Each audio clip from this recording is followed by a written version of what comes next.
Você já imaginou o Brasil dividido em dois países? Pois é, isso quase aconteceu. E não foi em um filme de ficção, foi de verdade. Lá em 1824, quando o país ainda engatinhava como uma nação independente. Esse episódio ficou conhecido como a Confederação do Equador. E é uma das passagens mais impressionantes e esquecidas da nossa história. Para entender como isso começou, a gente precisa voltar no tempo. O Brasil tinha acabado de se tornar independente de Portugal. Dom Pedro I era o imperador, e o clima era de festa e incerteza. A independência trouxe liberdade, sim, mas também confusão.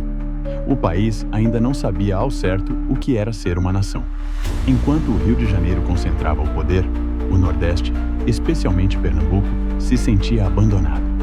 As decisões vinham de longe, o dinheiro ia para o centro do país e o povo nordestino via pouca mudança na prática. Dom Pedro I, que muita gente via como herói da independência, começou a ser visto de outro jeito. Ele queria um governo forte, centralizado, e quando o povo tentou participar das decisões, ele dissolveu a Assembleia Constituinte. Isso mesmo. Mandou fechar o lugar onde estavam escrevendo a Constituição do Brasil. O resultado? Nasceu uma Constituição imposta, feita pelo próprio Dom Pedro, que concentrava quase todo o poder nele. Foi aí que o Nordeste disse: chega. Em Pernambuco, a elite local e o povo começaram a se unir contra o governo imperial. Eles queriam um país mais livre, com autonomia para as províncias, liberdade de imprensa e o fim do poder absoluto do imperador. E assim, em 1824, nasceu o movimento que mudaria tudo: a Confederação do Equador.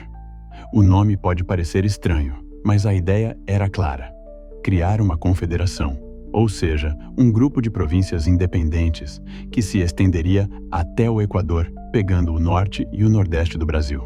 Em outras palavras, eles queriam fundar um novo país dentro do território brasileiro. O líder do movimento foi Frei Caneca, um homem que, apesar do nome religioso, era um revolucionário de verdade. Jornalista, padre, pensador, ele acreditava que o Brasil só seria livre de verdade se o povo tivesse voz. E ele não estava sozinho. Outros líderes, como Cipriano Barata e Manuel de Carvalho, acreditavam no mesmo ideal: uma república, livre da monarquia e da dominação do Rio de Janeiro. O movimento cresceu rápido.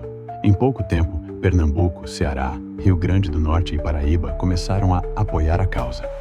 Bandeiras novas surgiram, jornais revolucionários começaram a circular, e a ideia de uma nova nação parecia possível. Mas Dom Pedro I não ia deixar isso barato. Do Rio, ele reagiu com toda a força. Mandou tropas imperiais, navios de guerra e ordens diretas para esmagar a revolta. O Império via na Confederação uma ameaça mortal, não só ao trono, mas à unidade do Brasil. Se o Nordeste conseguisse se separar, talvez o resto do país seguiria o mesmo caminho. A guerra começou. Os confederados lutaram com coragem, mas o Império tinha mais recursos, mais soldados, mais armas. Mesmo assim, eles resistiram bravamente. Em Recife, as ruas viraram campo de batalha. Os ideais republicanos se espalhavam como fogo, enquanto Frei Caneca escrevia artigos inflamados tentando inspirar o povo. Mas o fim foi trágico. As forças imperiais avançaram rápido e tomaram as principais cidades. Os líderes da Confederação foram presos, e o sonho de um Brasil dividido chegou ao fim. Frei Caneca, capturado, foi condenado à morte. E aqui vem uma das partes mais impactantes da história. Os próprios soldados se recusaram a fuzilá-lo. Eles admiravam tanto Frei Caneca que ninguém teve coragem de puxar o gatilho. No fim, o governo precisou chamar um carrasco. Frei Caneca foi enforcado em 1825 e virou mártir da liberdade no Brasil. O movimento acabou, mas as ideias ficaram. A Confederação do Equador foi derrotada militarmente, mas deixou um legado poderoso. Foi uma das primeiras grandes revoltas republicanas do país. Uma semente que, anos depois, ajudaria a moldar o Brasil que a gente conhece. E se a Confederação tivesse vencido? Talvez hoje existissem dois países onde é o Brasil. De um lado, o Império, comandado por Dom Pedro I. Do outro, uma república nordestina, nascida da luta por autonomia e liberdade. Duas bandeiras, dois governos, duas histórias. No fim das contas, a Confederação do Equador mostra o quanto o Brasil nasceu de disputas, sonhos e contradições. Enquanto o Império buscava unidade, o povo buscava voz. E essa tensão entre o poder central e o desejo de liberdade ainda ecoa até hoje. Então, da próxima vez que alguém disser que o Brasil nunca teve guerra civil, lembre-se, já teve sim, e foi uma das mais simbólicas da nossa história. Um povo lutando contra o próprio império por um ideal de liberdade que ainda inspira até hoje. A Confederação do Equador foi mais do que uma revolta. Foi um espelho do Brasil. Mostrou que, desde o começo, o nosso maior desafio não era lutar contra inimigos de fora, mas contra nossas próprias divisões internas. Nordeste e Sul, povo e elite, liberdade e poder. Esses conflitos continuam vivos, de outras formas, até hoje.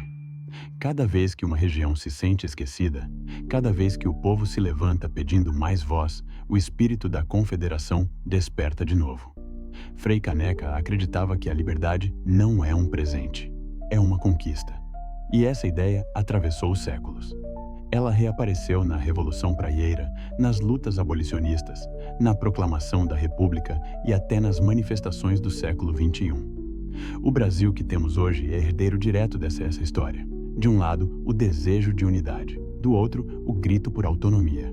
E entre esses dois extremos, nasce a nossa identidade. A Confederação do Equador nos ensina que ser brasileiro é mais do que viver num território. É lutar, cair, recomeçar e nunca desistir da ideia de um país mais justo. Então, da próxima vez que você olhar o mapa do Brasil, lembre-se, um dia quase fomos dois, mas foi a coragem de quem lutou por liberdade que manteve o país inteiro. Se você gostou dessa história, se inscreva no canal. Porque conhecer o passado é entender quem somos. E no Brasil, toda revolta esconde uma lição que o tempo ainda não apagou.